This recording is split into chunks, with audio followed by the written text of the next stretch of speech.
नमस्कार दोस्तों, 2016 पार्ट 3 में हम लोग देखेंगे दो क्वेश्चंस।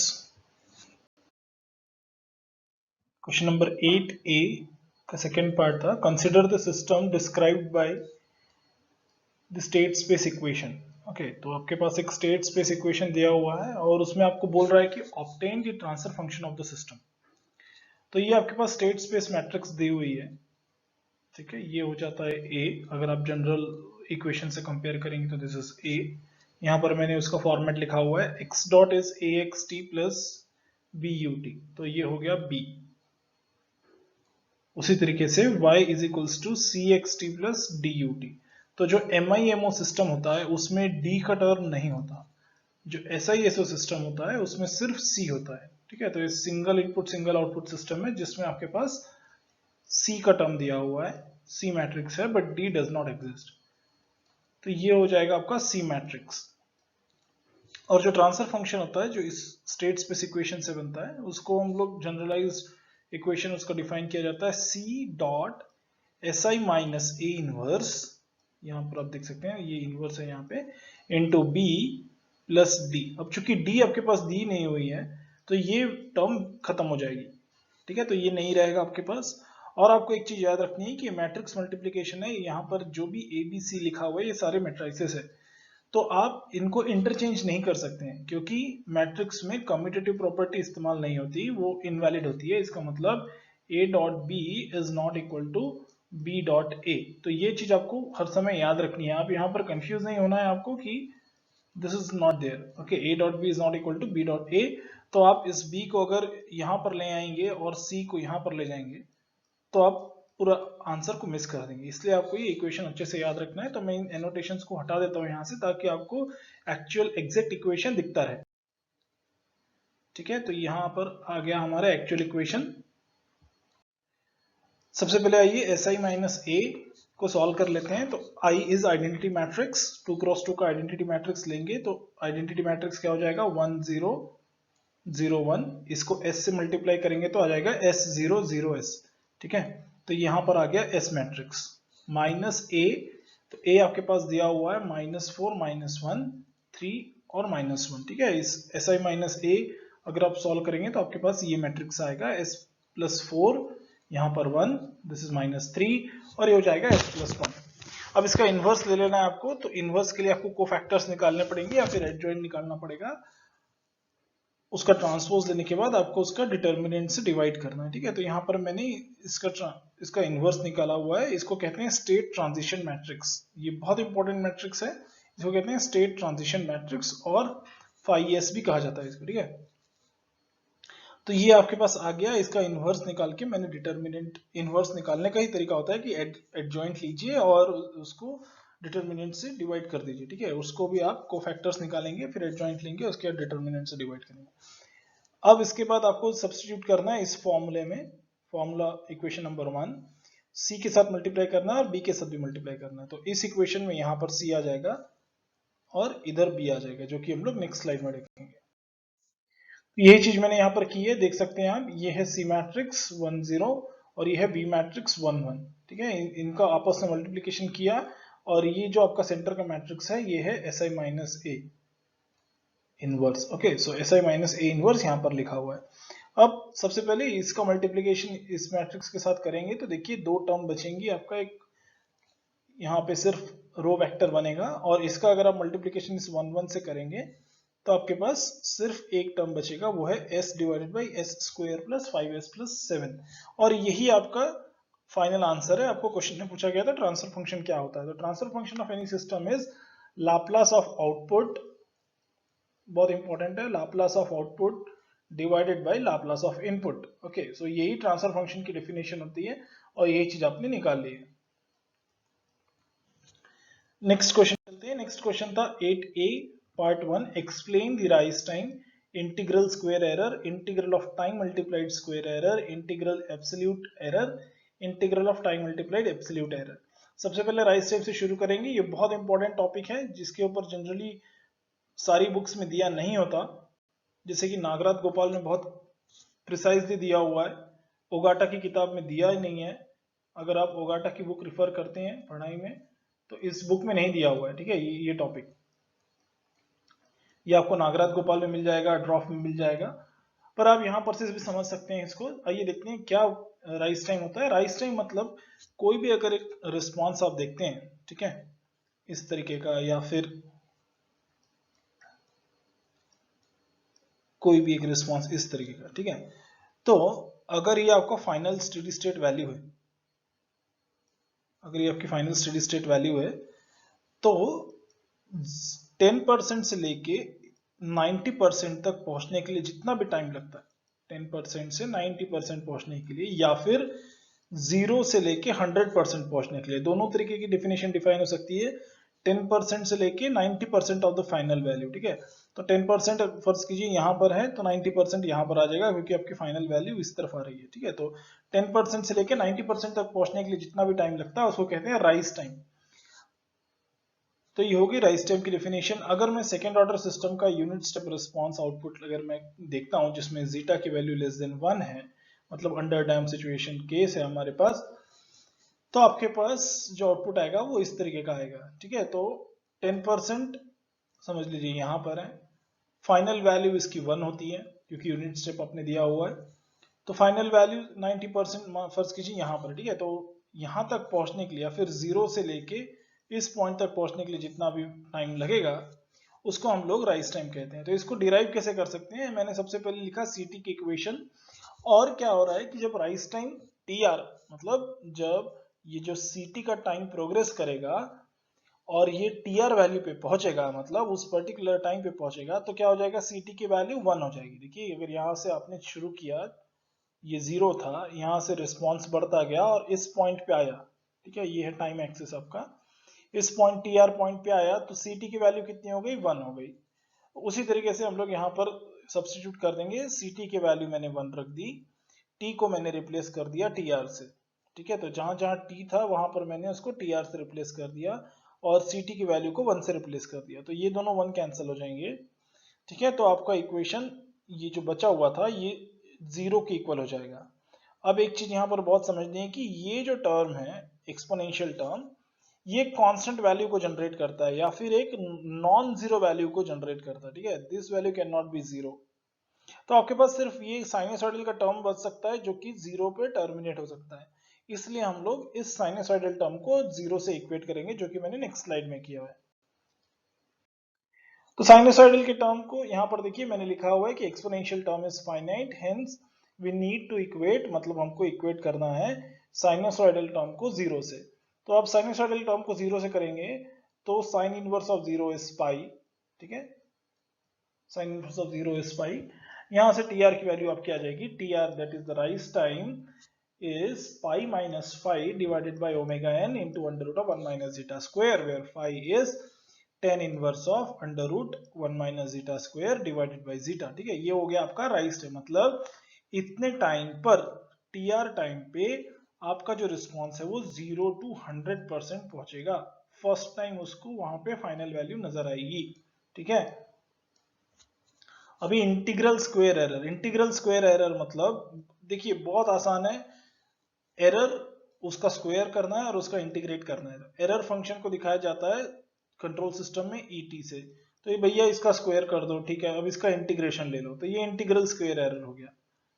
तो E square T D T का इंटीग्रेशन इंटीग्रल स्क्वायर एरर कहलाता है। नाउ इसकी सबसे ज्यादा जरूरत क्यों पड़ी, देखिए जब भी हम लोग कोई कंट्रोल सिस्टम को डिजाइन करते हैं तो हमारे पास बहुत सारे पैरामीटर्स होते हैं उसको डिजाइन करने के लिए। अब इतने सारे पैरामीटर्स को हैंडल करके आपको रिक्विजिट कंट्रोल सिस्टम बनाना बहुत मुश्किल हो जाएगा, इसलिए कंट्रोल सिस्टम डिजाइनर्स ये चाहते थे कि एक ऐसा कोई ऑप्टिमाइज्ड फंक्शन या फिर परफॉर्मेंस मैट्रिक आ जाए जिसकी वजह से हम लोग पूरे सिस्टम को डिजाइन कर लें।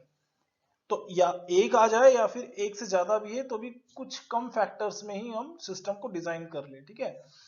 इतने सारे फैक्टर्स लेने से अच्छा अगर हम कुछ ऑप्टिमाइज्ड सॉल्यूशन अगर हम निकाल लें तो बेहतर हो जाएगा, इसलिए इस तरीके के एरर्स को इंट्रोड्यूस्ड किया गया, ठीक है। तो सबसे पहले देखते हैं इंटीग्रल स्क्वायर एरर, इसका शॉर्ट फॉर्म बनता है ISE.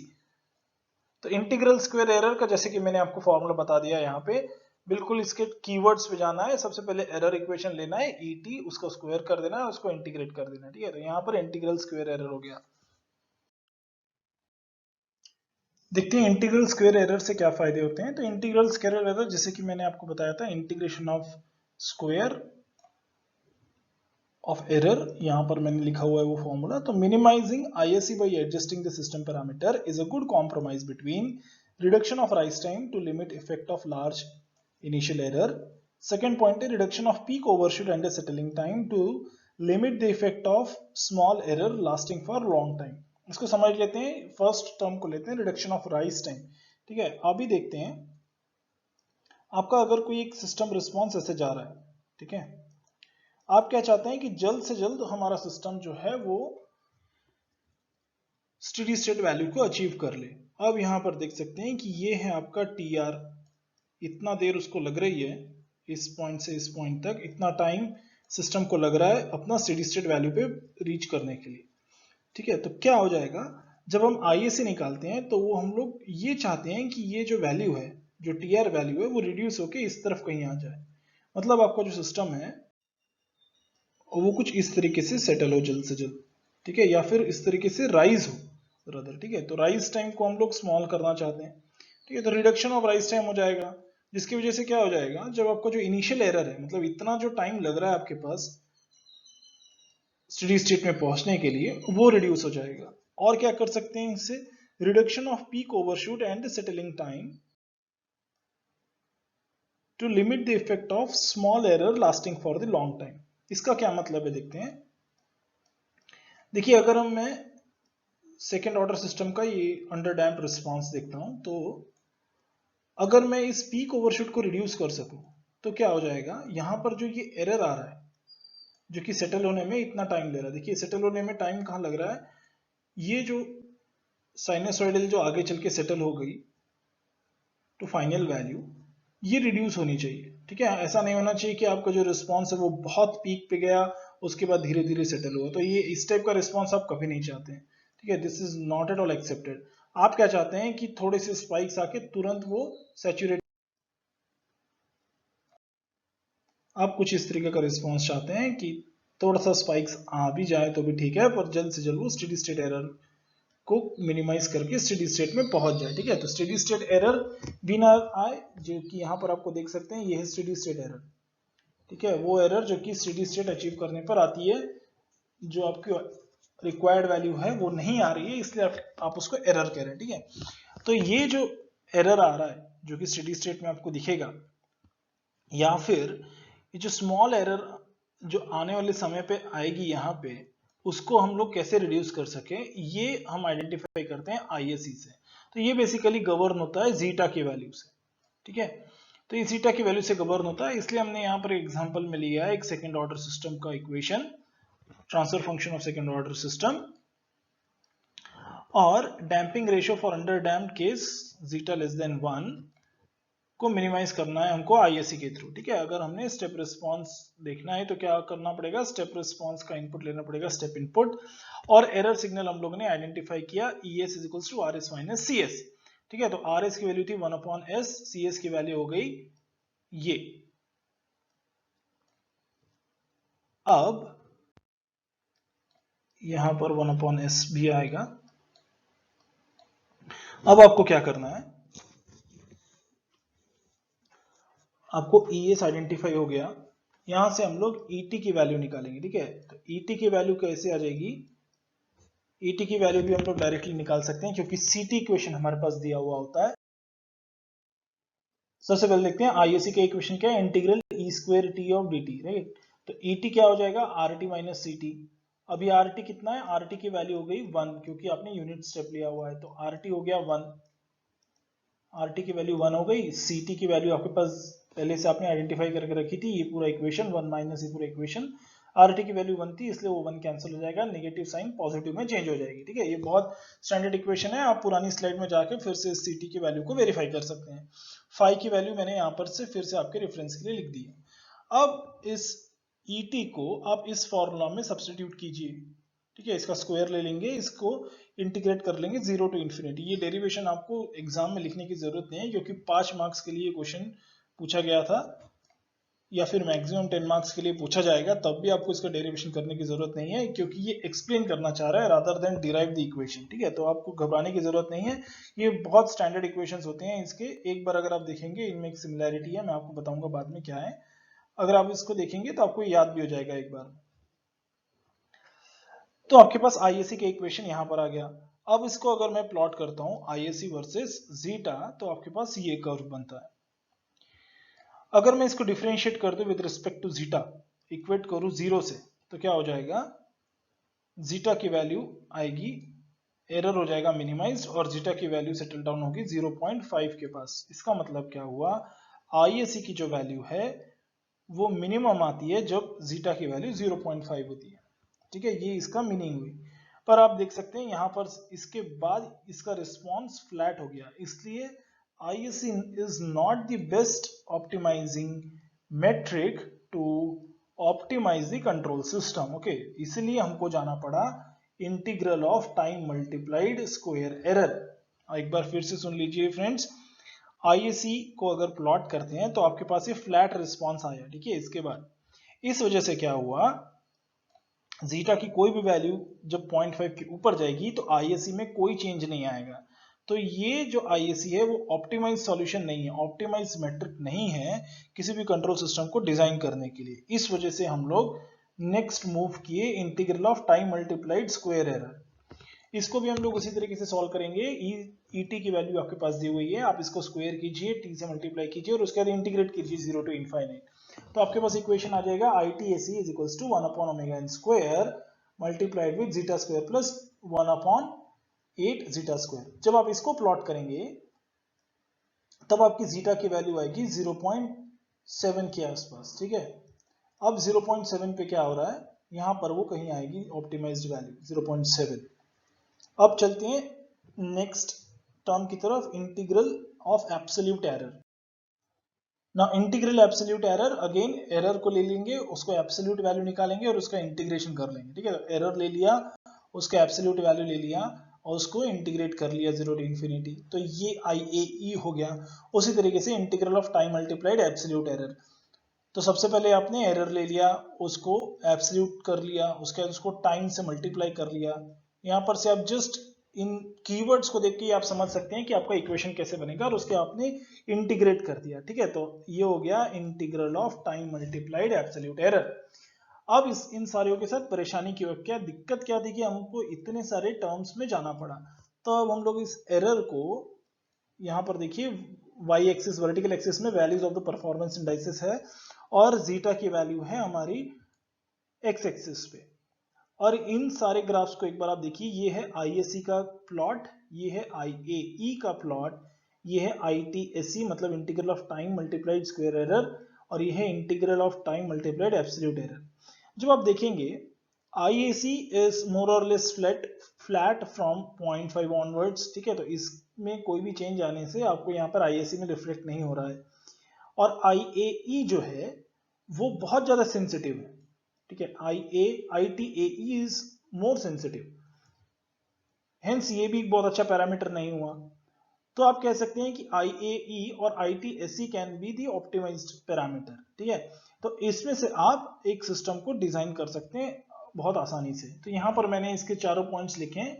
Selectivity of ISC performance index is poor because it is flat and also minimum occurs at 0.5। ठीक है, यहां पर आप देखिए ISC जो है वो फ्लैट हो जाएगा 0.5 के बाद, और इस वजह से इसमें आपको कोई चेंजेस नजर नहीं आएंगे, इसलिए बहुत अच्छा नहीं है। उसके बाद IAE is minimized at 0.7 and gives slight better selectivity than ISC। देखिए IAE मतलब ये वाला जो कर्व है, IAE वाला जो कर्व है वो 0.7 के बाद कुछ फ्लैट हुआ यहां पर से। ठीक है, इसने ऑप्टिमाइज्ड वैल्यू यहां पर दी, मिनिमम एरर यहां पर आया उसका बेसिकली, और उसके बाद से ये हायर परफॉर्मेंस मतलब इसने एरर को बढ़ा दिया। ठीक है, तो यहां पर आप 0.7 कहेंगे। उसी तरीके से ITAE index is minimised at zeta is equals to 0.707 and is most sensitive among the 3 above। ठीक है, ITAE जैसे कि मैंने अभी आपको बताया ITAE बहुत ज्यादा सेंसिटिव है। देखिए थोड़ा सा भी जीटा की वैल्यू में चेंज आने से ये आपका integral of time absolute error, time multiplied absolute error बहुत ज्यादा चेंज होगा। इसलिए ये भी एक अच्छा मैट्रिक नहीं हो सकता डिजाइन फॉर कंट्रोल सिस्टम। अब ITSE is somewhat less sensitive to the variations, ठीक है, ITSE is somewhat less sensitive the variation. तो ये एक तरीके से ऑप्टिमाइज्ड पैरामीटर्स की तरफ आप बढ़ रहे हैं, ITSE और IAE। This can be called as somewhat optimized parameter or matrix to design the control system. That's it। 2016 में हमने काफी क्वेश्चंस देख लिए, इसमें 3 अभी तक के वीडियोस बन गए क्योंकि इसमें बहुत सारे कंट्रोल सिस्टम से क्वेश्चंस आए थे फ्रेंड्स, जिसको मैंने पूरे डिटेल में आपके साथ कवर किया है। अगर आपको इन सारे सब्जेक्ट्स में कोई भी डाउट हो, इस पर्टिकुलर वीडियो में अगर कोई डाउट हो तो मुझे प्लीज कमेंट सेक्शन में लिखिए, मैं आपको 24 आवर्स के भीतर रिप्लाई दूंगा। Thank you. जय हिंद।